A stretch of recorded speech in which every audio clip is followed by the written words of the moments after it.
আসসালামু আলাইকুম প্রিয় আপু ভাইরা, কেমন আছেন আপনারা সবাই? আশা করি ভালো আছেন। তো ভিডিওটা করতে গিয়েছিলাম, তখন দেখেন কিভাবে কি ভিডিও হয়ে গেছে। তো কি বলবো, খুবই দুঃখিত।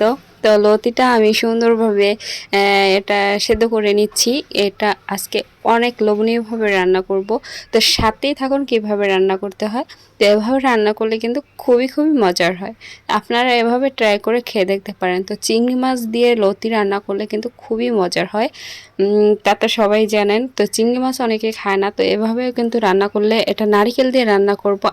আর এই চিংড়ি মাছটা দিয়ে তরকারি রান্না করলে কিন্তু খুব ভালো লাগে। তো আমি এই চিংড়ি মাছটা দিয়ে, আর এই যে কালো কালো দেখা যাচ্ছে, এটা কিন্তু চিংড়ি মাছের পেটে আর কি ডিম ভরা। এজন্য ডিমটা আমি সব তার ফেলে দিই নাই, ডিমটা রেখে দিয়েছি। তো এভাবে রান্না করব। আর হলুদ দিয়েছি, মরিচ আমি পরে দেব। এভাবে কিছুক্ষণ আমি চিংড়ি মাছের সাথে কষিয়ে নিয়েছি, হলুদটার যেন কোনো ফ্লেভার না আসে। আর হলুদ হলুদ যদি মশলার একটা ফ্লেভার আসে, ওটা কিন্তু লতিটা খেতে ভালো লাগবে না। তো এভাবে কিছুক্ষণ কষিয়ে নিয়েছি। আর পানি অ্যাড করতে হবে, পানি অ্যাড না করলে হচ্ছে পুড়ে যেতে পারে, এই জন্য পানি অ্যাড করেছি। আর আমি সব কিছু দেখাতে পারলাম না, কিন্তু আমি বলে দিচ্ছি। তো এভাবে কিছুক্ষণ কষিয়ে তারপরে যখন আর কি তেলটা উপরে চলে আসবে, কোনো গন্ধ একটা আসবে না মশলা। কে কে এভাবে নারকেল দিয়ে খেতে পছন্দ করেন লতি? আর অনেক দেশে কিন্তু এভাবে রান্না করে, কিন্তু আমি খুবই কম রান্না করি। নারকেলে হচ্ছে গ্যাস্ট্রিক, এর জন্য খুবই কম খাওয়া হয় শীষ ওঠে খেলে। তো আলুটাও দিয়ে দিলাম, হলুদ দিয়েছি, এখন কিন্তু কাঁচামরিচ দিয়ে দিলাম।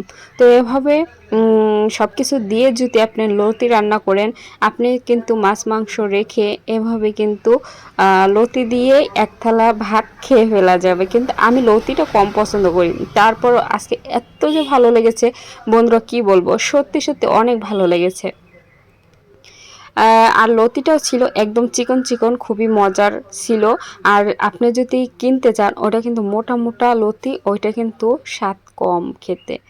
তো এভাবে আমি লতিটাও দিয়ে দিলাম। আর লতিটা কিন্তু আগে ভাপ দেওয়া ছিল, তো আমি লতিটা অনেক পরে দিয়েছি, কারণ আলুটা একটু সেদ্ধ হয়ে আসছে, তখন আমি লতিটা দিয়েছি। কারণ লতিটা তাইলে গলে যাবে না, এটা গোটা গোটা থাকবে, ভালো লাগবে। আর গলে গেলে হচ্ছে কিন্তু লতিটা কেমন যেন একটু লোট লোটে কেমন হয়ে যায় তরকারিটা, তো ওটা খেতে কিন্তু ভালো লাগে না। তো এভাবে রান্না করলে আপনাদেরও অনেক ভালো লাগবে, আপনারা ট্রাই করে খেয়ে দেখতে পারেন। আর নতুন হয়ে থাকলে আমার পেজটা অবশ্যই ফলো করে যাবেন। ইউটিউব হয়ে থাকলে চ্যানেলটা সাবস্ক্রাইব করে পাশে থাকবেন নিত্য নতুন ভিডিও দেখার জন্য। আজকের মতো বিদায় নিচ্ছি, আল্লাহ হাফেজ।